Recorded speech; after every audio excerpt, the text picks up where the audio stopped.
자, 오늘 이제 제 두 번째 강의는 배움이 느린 아이에 대해서 조금 말씀을 드리도록 하겠습니다.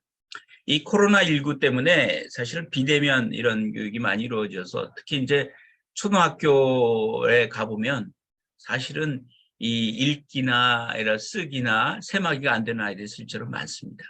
근데 사실 이게 이 유아에서도 사실 그런 일들이 실제로 지금 많다는 거죠. 그 가장 큰 이유는 뭘까요? 사실 아이들이 마스크를 쓰지 않습니까? 그러니까 마스크를 쓰니까 사실은 언어라고 하는 것은 이게 읽기나 쓰기와 같은 이런 그 학습에 상당히 중요한 역할을 하는 거거든요. 근데 이 마스크가 이루어지니까 어때요? 이 언어를 들을 때는 항상 입의 모양이라든지 이 소리라든지 이런 것들을 통해서 하지만 입의 모양을 보면서 하는 게 상당히 중요한 건데 마스크를 통해서 입의 모양을 보지를 못하기 때문에 아이들이 언어 습득이 늦어지는 거죠. 그래서 지금 병원에 이제 제가 보면 발달 스크린을 보면 언어 지연 있는 아이들이 상당히 많습니다. 그리고 그것의 문제점은 바로 그 마스크 때문에 그렇다라고 하는 거죠. 또 이 마스크를 쓰다 보니까 부모하고의 대화도 상당히 줄어들게 되는 거죠. 또 비대면으로다 보니까 바깥 놀이가 안 되니까 사실은 아이들하고의 대화도 떨어지고요. 또 신체 운동도 떨어집니다. 그래서 전체적으로 지금 그 발달이 느린 아이들이 상당히 많아지고 있는 것이 현실입니다. 그래서 그런 아이들이 뭐 언어 치료도 하고 필요하면 뭐 감각 통합 치료도 하고 뭐 이런 것들을 하고 있는데요. 이 배움에 느린 아이들이 의외로 이런 코로나 때문에 일시적으로 더 늘기는 했지만 실제로 이런 아이들이 있다라고 하는 거죠. 그리고 여러분들도 아마 그런 것들을 느낄 겁니다. 영유아 검진 같은 것들을 하게 되면 아이들이 언어가 느리다라고 하는 아이들도 있고요. 정서가 느린 아이들도 있고요. 또 인지가 느린 아이들도 있습니다.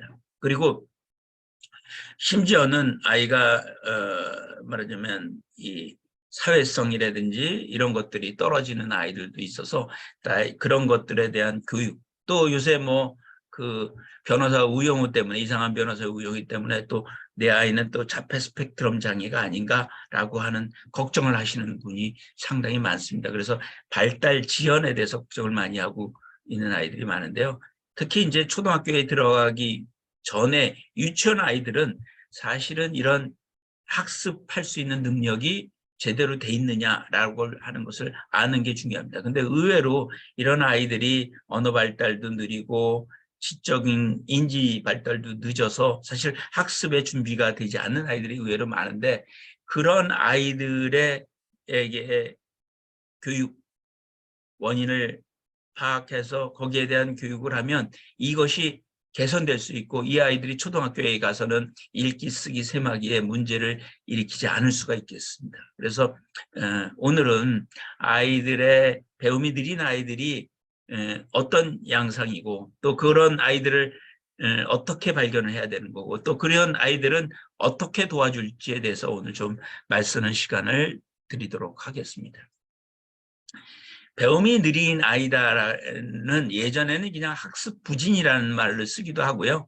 뭐 이게 사실은 진단으로 보면 학술적인 용어로 보면 이 경계성 지능 아이라고 그럽니다. 경계성 지능이라고 하는 것은 뭐냐면 우리가 IQ가 70 이하, IQ 검사를 하면 70 이하의 아이들은 정신지체 혹은 지적장애라고 그래서 분류를 하잖아요.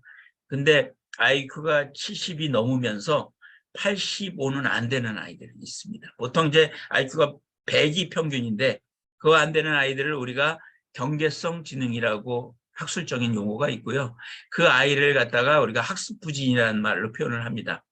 또 뇌가 좀 이상이 있어서 학습이 원래 안 되는 아이들도 있는데 그것은 이제 학습 장애라고 얘기를 하죠. 그래서 뭐 어떤 그런 차이 때문에 오늘 이제 말씀은 배움을 느린 아이들은 어떤 이유로 인해서 읽기, 쓰기, 세마기 이런 것들의 능력을 발휘할 수 있는 그런 것들이 아직 부족한 아이들이죠. 그리고 그것을 IQ를 검사를 하면 지적으로, 인지적으로 경계성 지능을 보이는 아이들. 이런 아이들은 사실은 학습 장애나 아니면 정신지체나 이런 게 아니기 때문에 이런 아이들은 부모님이 도와주고 또 교육적인 배려가 잘 이루어지면 사실은 정상적으로 돌아올 수 있는 아이들이거든요. 그래서 그런 아이들을 파악하는 것에 대해서 오늘 좀 말씀드리고 그런 아이들을 어떻게 도와줄지에 대해서 말씀을 드리도록 하겠습니다.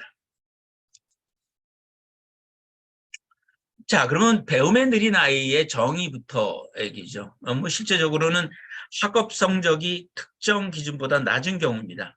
물론 이거는 이제 초등학교에 해당되기는 하겠지만 유치원 아이들도 마찬가지죠. 다른 아이들이랑 과제를 하는데 다른 아이들보다는 좀 뒤처지는 아이들을 할 수가 있다라고 하는 거죠.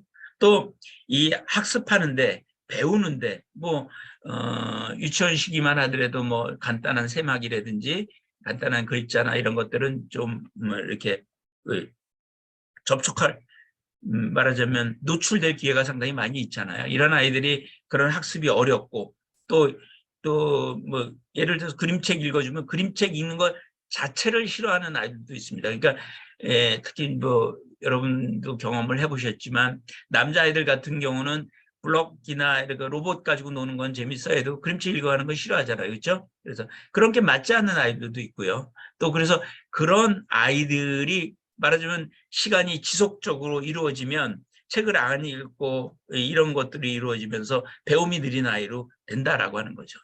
또 이 시기는 집중력이 많이 높아지는 시기입니다. 그러니까 전두엽이 발달하는 시기죠. 특히 5, 6세에 이제 전두엽이 발달하는데요. 49개월에서 한 72개월 이때가 사실 전두엽이 많이 발달하는 시기인데 이때 집중력이 생깁니다. 그래서 사실은 이 시기가 지나면 아이들이 한 20분 정도는 집중해야 되는데 그렇게 집중을 못하는 거죠. 집중을 못하니까 한 과제를 다른 아이들은 20분 안에 해낼 것도 그 아이는 그거를 못하는 아이 있다라고 하는 거죠. 그래서 그런 아이들이 대개 보면 IQ는 70에서 84입니다. 이거는 이제 학술적인 정의고요. 그러면 이런 경계성 지능 아이들이 하는 어느 정도 되냐? 보통 한 15% 정도 된다라고 하는 겁니다. 그래서 크게 보면 이게 근데 경계성 지능뿐만 아니라 예를 들어서 뭐 행동적인 문제, 뭐 ADHD나 이런 것처럼 과잉 행동의 문제, 또 의욕이 없는 아이들도 있을 거예요. 또 자존감 부족 때문에 또 이런 것 때문에 이제 말하자면 배움이 느린 아이들도 있기 때문에 있어서 그거를 25%로 생각하는 경우도 있습니다. 어떻든 간에 우리 아이들이 이렇게 이런 인지적인 그런 능력에 있어서 하위 25% 이하에 해당이 되면 우리가 배움이 느린 아이들이라고 그래서 이런 아이들에 대해서는 관리가 필요하다라고 하는 거죠. 점수로 보면 우리가 이제 뭐 받아쓰기를 하든지 그건 이제 초등학교 때 이루어지긴 했지만 그 전에 어떤 과제를 했을 때 다른 애를 보면 그 점수로도 이제 하기도 합니다. 그래서 초등학교 같은 경우에는 뭐 한 70점, 60점 뭐 이런 것들을 기준으로 하기도 하고요. 어떻든 배움이 느린다라고 하는 것은 결국은 읽기, 쓰기, 세마기 요 세 가지입니다. 요 세 가지를 제대로 잘 하느냐. 왜냐하면 이것이 결국은 우리 아이들이 그 학습 능력, 문해력 이런 것들로 이어지는 거기 때문에 이 아이들이 결국은 시민으로서 어떤 생활을 하는데 이 세 가지가 상당히 중요한 의미거든요. 그래서 그것을 배울 수 있는 능력이 되느냐를 평가하는 거고요. 그런 능력이 돼야지만 초등학교 때 무리 없이 생활을 할 수가 있다라고 하는 거죠. 그래서 어린이집이나 또 혹은 그 유치원 아이들 그래서 학년정기 아이들한테 이런 배움이 느린 아이들이 있으면 거기에 대한 조치를 해줄 수 있다라고 하는 겁니다.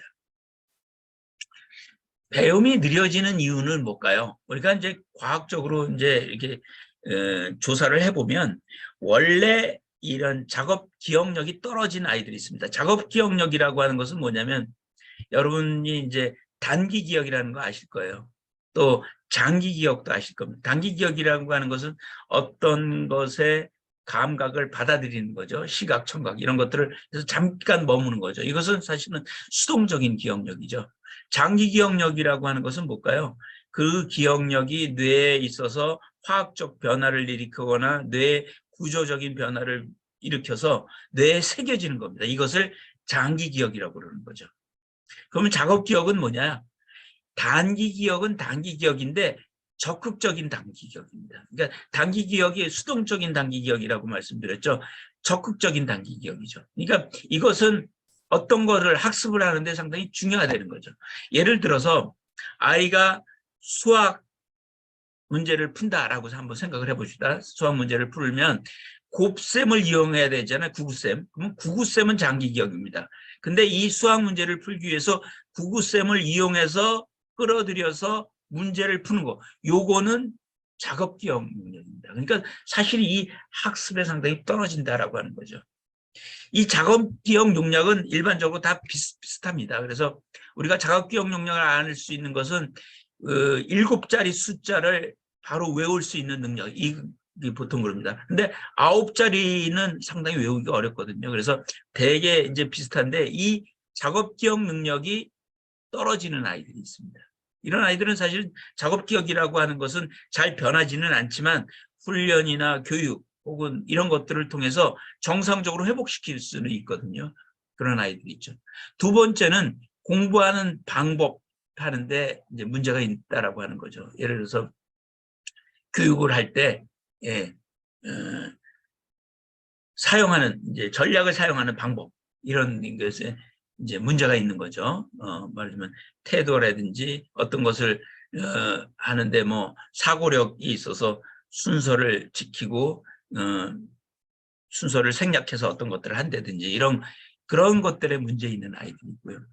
또 하나는 이 아이들한테 분류하기라고 하는 것이 상당히 중요합니다. 그래서 우리 아이들 보면 공룡을 갖다가 막 뭐 브라키오사우루스, 티라노사우루스 뭐 이렇게 막 나누는 사람들 아이들이 있잖아요. 그게 사실은 분류하는 능력이는 범주화 능력이거든요. 자동차 하면 뭐 그다음에 뭐 동물, 식물 이렇게 분류하는 능력이 아이들한테 상당히 중요합니다. 그거는 왜 기억을 하는데 상당히 중요하기 때문에 우리가 예를 들어서 뭐 사과 혹은 승용차 그다음에 뭐 딸기 그다음에 배 이렇게 해가지고 그 외운다 그러면 사실 외우기 쉽지 않잖아요. 근데 과일하고 이 운송기관에 대해서 얘기를 했으니까 그것을 기억해봐. 그러면 되게 기억을 잘합니다.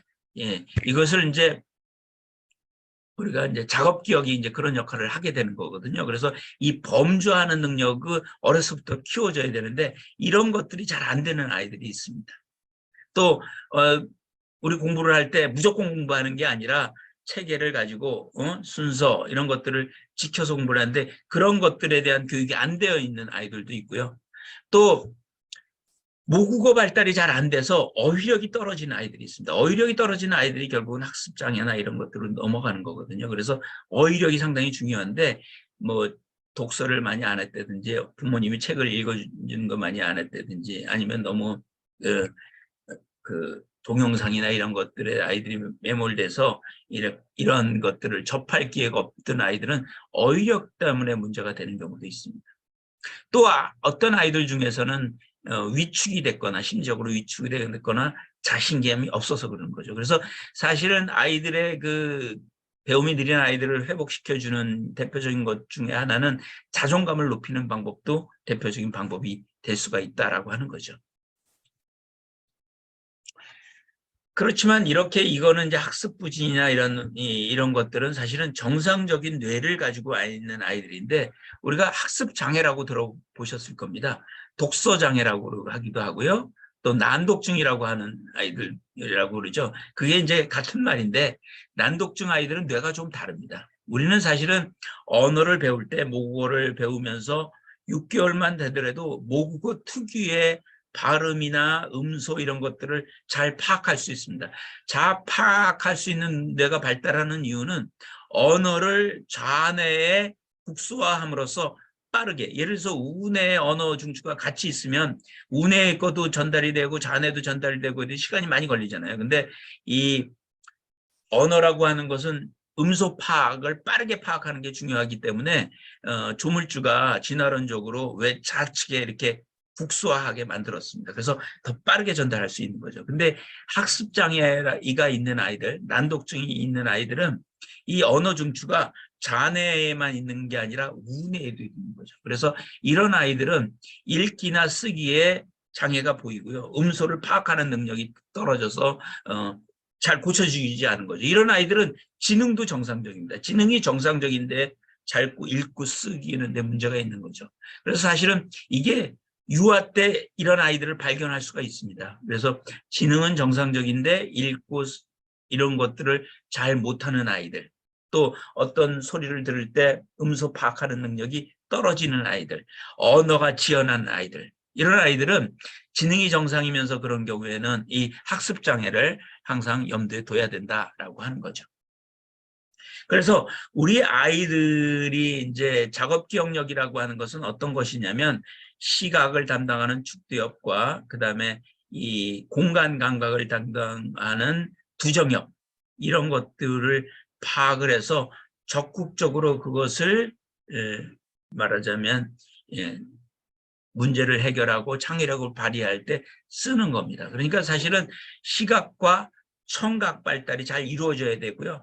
모국어 발달, 그다음에 시공간 발달, 이런 것들이 잘 이루어져야지만 이 작업 기억력이 높아지는 겁니다.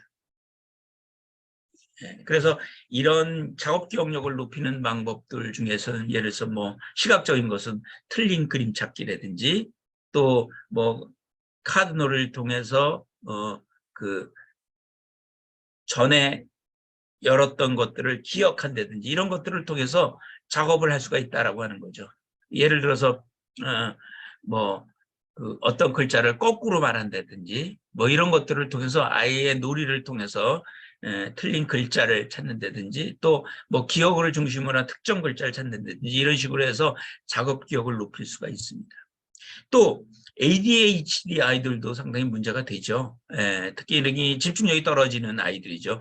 ADHD라고 하는 것은 이 전두엽 성숙이 늦어지는 거예요. 사실은 5, 6세 전두엽이 성숙이 되는데 이 아이 2년 내지 3년 정도 늦어지면 어떨까요? 사실은 그때 집중력을 발휘해야 되는데 집중력을 발휘하지 못하니까 유치원이나 이런 데서 산만해지고요.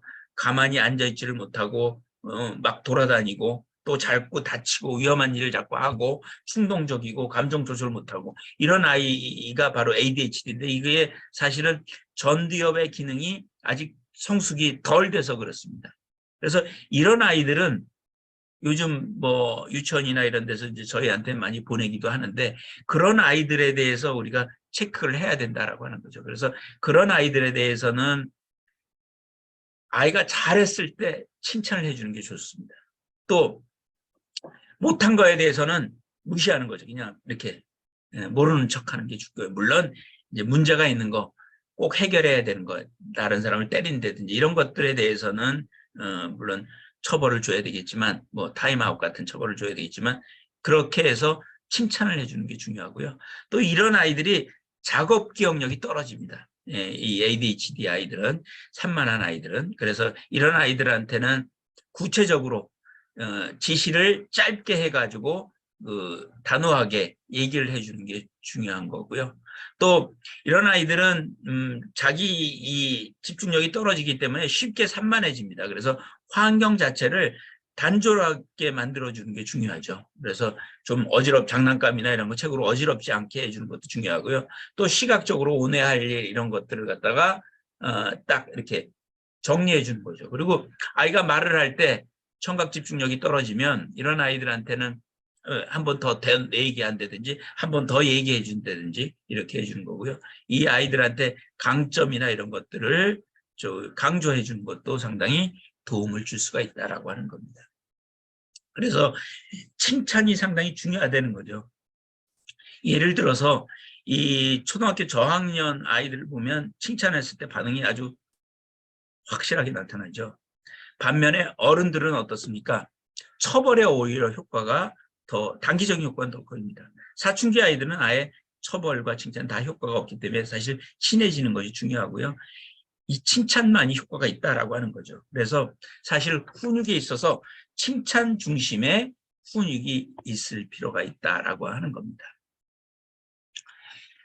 또 아이들이 사실은 이 외적인 보상, 이런 것들이 처음에는 효과를 발휘할 수 있습니다. 하지만 처음 시작할 때, 예를 들어서 수학 공부를 한다라고 하면 숫자 놀이를 한다. 그러면 처음에는 아빠랑 경쟁하고 누가 빠르게 누가 정확하게 해가지고 잘하면 뭐 모아가지고 뭐 칭찬 스티커로 뭘 사준다든지 아니면 맛있는 음식을 준다든지 뭐 텔레비전을 좀 더 보게 한다든지 이런 식으로 단거를 책출하지만 사실은 이게 내적 동기로 바뀌어야 됩니다. 말하자면 아이가 수학 자체의 재미를 느끼게 해야 되거든요. 그래서 내적 보상이 있어야 되고 외적 보상은 사실은 더 줄여야 되거든요. 그러려면 사실은 아이들한테 피드백하는 것들이 상당히 중요하다는 거죠. 아, 너희가 이래서 좋아졌다. 칭찬을 할 때도 좀 피드백하는 칭찬. 그리고 이 보상을 제공하더라도 뭐 가족들이 같이 해서 좋아지는 그런 보상을 해준다든지 그런 식으로 해가지고 사실은 아이들한테 외적 보상보다는 자기가 좋아서 자기가 잘해서 아니면 자기가 궁금해서 하는 그런 쪽의 교육이 더 필요하다는 것을 알 수가 있다라고 하는 거죠. 또 기질적으로 좀 느린 아이들도 있습니다. 우리 아이들이 이제 순한 아이도 있고요, 느린 아이도 있고 또 예민한 아이들이 있죠. 특히 이제 이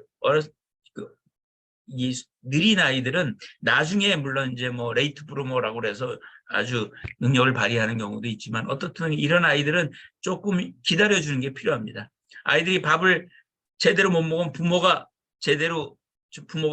먹이는 경우가 있잖아요. 그러지 말고 시간을 많이 오래 걸리지만 시간을 미리 줘서 밥을 지가 혼자 먹을 수 있는 기회를 주는 거죠.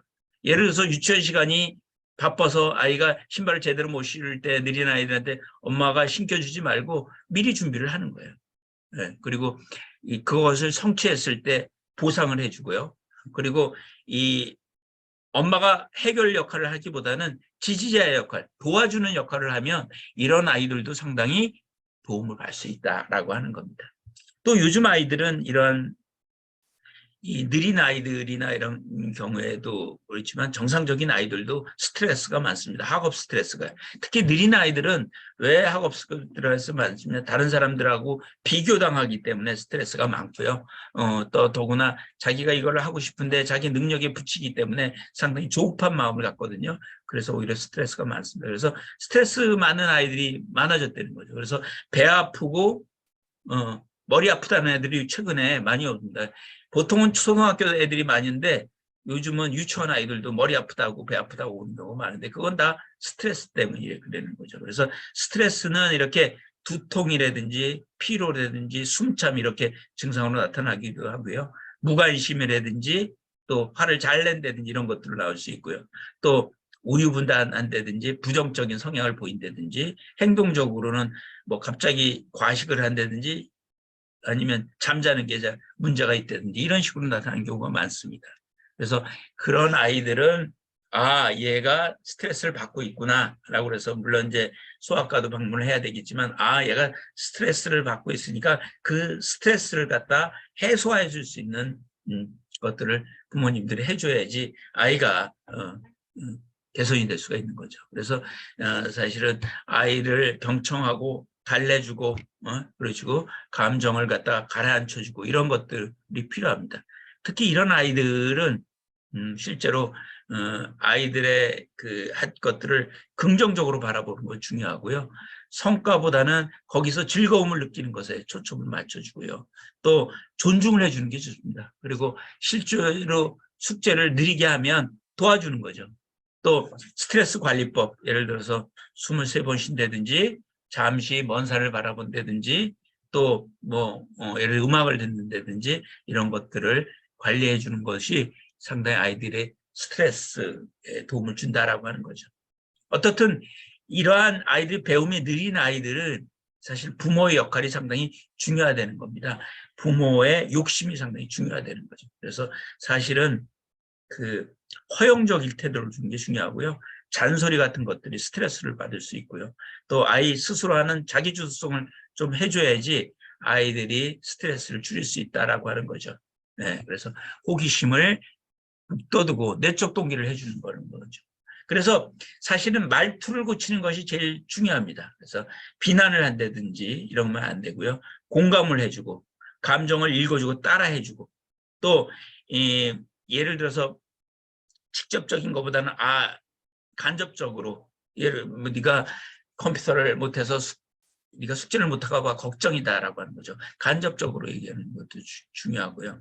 그래서 그런 융통성을 발휘하는 것이 좋습니다. 그래서 말을 할 때도 게으름 피울래 이렇게 하지 말고 이제 일어나서 시작 이런 식으로 하는 거죠. 사물 개념 물을 때 이렇게 칭찬하는 겁니다. 아주 대단한 생각을 했구나. 학교 안 가러 갈 때 가방 싸는 거 같이 할까 이렇게 같이 도와주는 거죠. 놀이에 물 때 이렇게 모았어 대단할 때 이런 식으로. 그래서 아이들하고 같이 이런 것들을 살펴보고 하는 것이 상당히 중요하다라고 하는 겁니다. 결론을 말씀드리겠습니다. 아이들이 배움에 느린 아이들이 최근에 많아졌습니다. 그렇지만 그런 아이들은 물론 선천적인 그런 작업 기억력이 떨어진 아이들도 있지만 사실은 감정의 문제라든지 동기의 문제든지 스트레스라든지 아니면 기질적인 문제 이런 것들이 있기 때문에 그런 것들을 도와주면 이런 경계성 지능 아이들이 충분히 회복할 수 있다는 말씀을 드리고 강의 것으로 마치겠습니다. 경청해 주셔서 감사합니다. 예, 교수님 좋은 강의 감사드립니다. 예, 부모님들이 많은 질문을 해주셨는데요. 시간이 네, 조금 많지는 않지만 네, 일단 실질적인 것들 좀 먼저 답변해 주시고 시간이 남으면 좀 이론적인 부분들도 좀 여쭤보고 싶습니다. 예, 뭐 좋습니다. 제가 줌 채팅창에 질문은 좀 목록은 남겨드렸는데요. 네, 일단 앞서 강의에서 뇌는 약속을 지키려고 하니 기다려주면 좋겠다라고 하셨는데, 네. 기다려주는 게 너무 무한정 기다려줄 수는 없는 것 그렇죠. 같다. 네. 그래서 어느 그래서 정도가 좋을까 여쭤보겠습니다. 한 번 기다려주고 두 번까지는 좀 기다려줄 필요 있습니다. 유치원 아이들은 그러면 대개는 그 다음부터는 들어갑니다. 그래서 아이가 그 대신 뭘 했으면 좋을까 아이한테 묻는 거죠. 그러면 아이가 5분만 더 하고 싶어 그러면 5분 기다려주는 거고요. 그 다음에 다시 한번 상기시키는 거죠. 5분 지났는데 그러면 아이가 뭐 5분만 더 그러면 그때까지만 기다려주면 대개 아이들은 돌아간다는 겁니다. 그럼 시간의 양도 부모님이 미리 정해주기보다는 그것도 연장하는 것도 아이와 협의를 해서 그렇죠. 하고 아이가 선택한 거에 대해서는 자기가 지키려고 그러거든요. 근데 부모가 5분이야? 그러면 그거는 잘 안 지켜질 가능성이 상당히 높습니다. 그리고 아이와 같이 협의된 결정이면 그거는 오래 될 수가 있다라고 하는 거죠.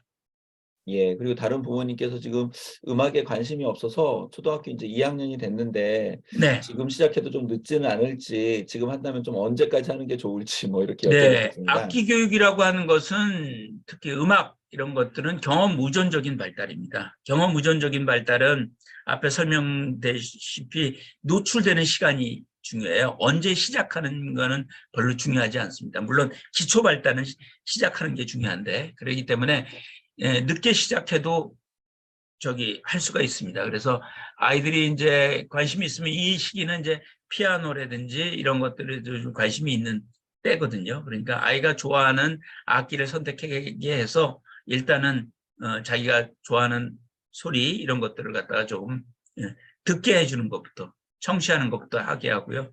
뭐 근처에 간단한 학원이나 이런 것들을 좀 보내서 기초적인 것을 배우게 하는 것도 좋겠죠. 그래서 늦지 않았다. 초등학교 2학년이더라도 말씀드립니다. 그리고 6세 남아 부모님이신데요. 네, 이제 가르치다 보면 이제 답답해서 화를 자주 내시는 것 같습니다. 그러다 네, 보니까 아이가 좀 주눅이 드는 경우가 많은데, 아이가 공부에 대해서 좀 트라우마가 생길까 봐 이렇게 그래서 부모님이 가르쳐 줘야 될지 말아야 될지 주저된다 이렇게 좀 말씀을 네, 하셨거든요.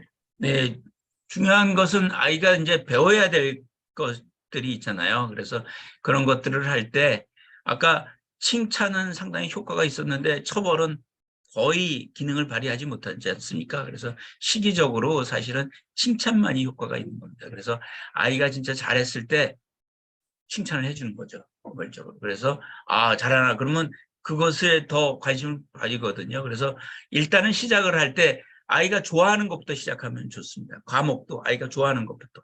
그리고 너무 순서에 얽매이지 말고 아이가 좋아하는 부분부터 영역부터 그렇게 해가지고 하면 그것이 점점 길어지면 다른 것들도 할 수 있죠. 뇌로 본다면 아이가 좋아하는 거나 잘하는 것을 먼저 시작하면 뇌에 도파민이 생겨가지고 그 다음부터 지루하고 힘든 과목도 하려고 합니다. 그때 가서는 내가 그렇게 준비가 된다는 거죠. 그래서 아이가 귀찮아하고 싫어한다 그러면 아이가 좋아하고 하는 것부터 일단은 하고요. 했을 때 예를 들어서 5분이나 10분이더라도 아이가 공부를 했을 때 칭찬을 해주고 어떤 처음에는 뭐 외적 보상을 좀 해줘서 거기에 대해서 아이가 관심을 갖게 하는 것이 중요합니다. 예, 시작이 반이다. 뭐 그런 네, 속담 말씀 그렇죠. 좀 네, 응용하는 것 같습니다. 그리고 지금 많은 부모님들 공감하실 질문일 것 같은데 집중력이 낮고 좀 산만한 7세 아이인데 네, 초등학교에서 좀 부정적인 피드백을 받을까 걱정이다. 뭐 이런 걱정이 있으셨는데 이분께서 또 물어보신 부분은 인제 학교를 이렇게 선택하는 데 있어서 반에 인제 급당 정원이 좀 많은 곳과 아이들이 좀 적은 곳 이런 것들 어떤 것이 도움이 되겠느냐 이렇게 물어보셨습니다. 좀 두 가지 질문인 것 같은데요. 집중력이 좀 낮고 산만한 경우 그리고 학교 적응에 있어서의 문제 이 부분 물어보신 것 같습니다. 네. 이제 아이들이 사실은 그 주목을 받고 해야지 집중력이 많은 아이들, 부족한 아이들은 사실은 주목을 받고 관심을 보이고 이런 환경이 돼야 되는 거거든요.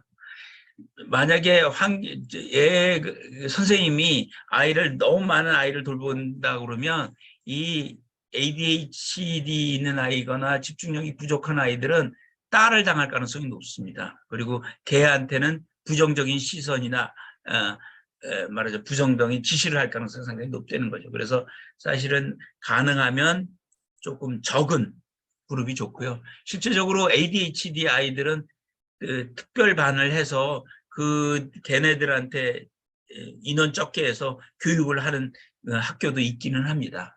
그런 의미에서는 가능하면 규모, 그 인원이 적은 규모에서 하는 것이 훨씬 효과적이고요. 그 대신 이제 선생님이 아이의 그러니까 집중력이 떨어지는 아이이기 때문에 그거에 대해서 좀 관심을 갖게 알고 있게 하는 것이 좋습니다. 선생님이 알면 거기에 대해서 항상 잘 그걸 하거든요. 그리고 아이는 조금 산만한 게 좀 심하다면 진단을 좀 받아보는 것도 좋죠. 그래서 행동치료나 약물요법으로 큰 도움을 얻을 수가 있습니다. 그러니까 소아청소년과나 소아정신과를 방문해 주는 것도 필요하죠. 예. 교수님 뭐 시간이 좀 많이 지났지만 질문 한두 가지만 더 좀 네, 부탁을 그러시죠. 해서 네, 예 그래서 뭐 창의력 발달에 결정적 시기가 있냐고 물어보신 분이 있었고요. 네. 그다음에 인제 모국어 기초 이후에 외국어가 좋다고는 하셨는데 외국에 살아서 좀 두 가지 언어 환경이 동시에 노출되는 경우는 뇌 발달에 좀 그런 경우는 다르겠는데 모국어가 두 개가 되는 거죠. 그렇죠? 그래서 옛날에 그 웹스터가 엄마 아빠가 언어가 달랐어요. 그러니까 그래서 오히려 성공한 케이스가 있거든요. 그래서 예를 들어서 그 외국에 살고 있는 사람들 그런 사람들은 두 가지를 다 가르칠 필요가 있습니다. 처음부터. 그래서 사실은 그러니까 그 대신 엄마는 영어로 하고 아빠는 한국말로 하고 하는 식으로 어떤 소스는 그 한국말 그러면 두 가지를 다 익힐 수 있어요. 조금 느리기는 하지만 그렇지만 예를 들어서 뭐 영어를 많이 안 하고 하는 경우라 그러면 모국어에 5천 시간 노출된 다음에 하는 게 훨씬 효과적입니다. 그래서 엄마가 진짜 영어 교사고 영어로만 할 수 있는 그런 능력을 갖고 있다면 신생아 때부터 가르쳐도 문제는 없습니다. 뇌가 받아들일 수 있어요. 네. 예. 그리고 남자아이들이 아무래도 좀 발달이 조금 느리다 보니까 특히 이제 네. 청각 집중력이 떨어지는 경우가 있다고 물어보시면서 예, 그래서 맞습니다. 좀 뭐 부모님 말씀에 잘 집중을 못해서 혼날 일이 많다. 네. 좀 이런 경우 어떻게 좀 뭐 갈등을 줄일 수 있느냐 물어보신 것 예. 같습니다. 그래서 ADHD 클리닉에서 우리가 하는 게 있습니다. 하나는 뭐냐면 아이가 말을 할 때 한 번 얘기하지 말고 한 번 더 얘기하라고 그러는 거죠. 그리고 그래도 아이가 집중력을 발휘하지 못하면 내가 한 말을 되뇌이게 하라고 합니다. 그러니까 엄마가 한 번 얘기하지 말고 두 번 얘기하고 또 그래도 아이가 집중을 못하면 내가 말한 거를 다시 한번 얘기를 해. 그러니까 되뇌이게 하는 거죠. 그러면 아이들이 청각 집중력이 의외로 많이 좋아집니다. 그리고 청각 집중력을 높이는 것은 독서, 낭독만큼 좋은 게 없습니다. 그래서 아이가 글자를 아는 아이들 같으면 책을 읽게 하고요. 엄마가 책을 읽어주고 이런 것들이 청각 집중력에 상당히 도움을 줄 수가 있습니다. 그리고 이 청각 집중력이 떨어지는 아이들은 이 음악을 틀고 공부를 하거나 이런 것들 산만한 소리를 안 들리게 하는 게 좋습니다. 그래서 환경 자체를 조금 산만하지 않는 공간을 만들어주는 것도 도움이 됩니다. 그리고 이런 아이들은 시각적인 것들은 또 강하거든요. 그러니까 사실은 오늘 해야 될 일, 오늘 맞춰야 될 시간표 이런 것들을 시각적으로 게시판이나 냉장고 같은데 크게 붙여줘서 시각적으로 바로바로 할 수 있게 하고요. 타임 워치 이것도 나서 5분 남았다 10분 남았다 체크할 수 있는 큰 시계 이런 것들도 좀 필요합니다. 예, 교수님 감사합니다. 뭐 마지막 질문 하나 뭐 그 네. 늦게 학습을 시작을 해서 느린 아이들도 이제 경계성 지능이냐라고 물어보셨는데 아까 기질적으로 느린 아이들 있다고 말씀을 하셔서 네, 아마 좀 맞습니다. 답이 됐을 것 같습니다. 예, 그래. 경험이 부족해서 그렇게 늦게 되면 그런 기술적인 능력이 떨어지는 거죠. 그래서 사실은 뇌는 정상적인 그 능력을 갖고 있는데 경계성 지능을 보이는 거예요. 그래서 이런 아이들은 정상적 지능으로 회복될 수 있습니다.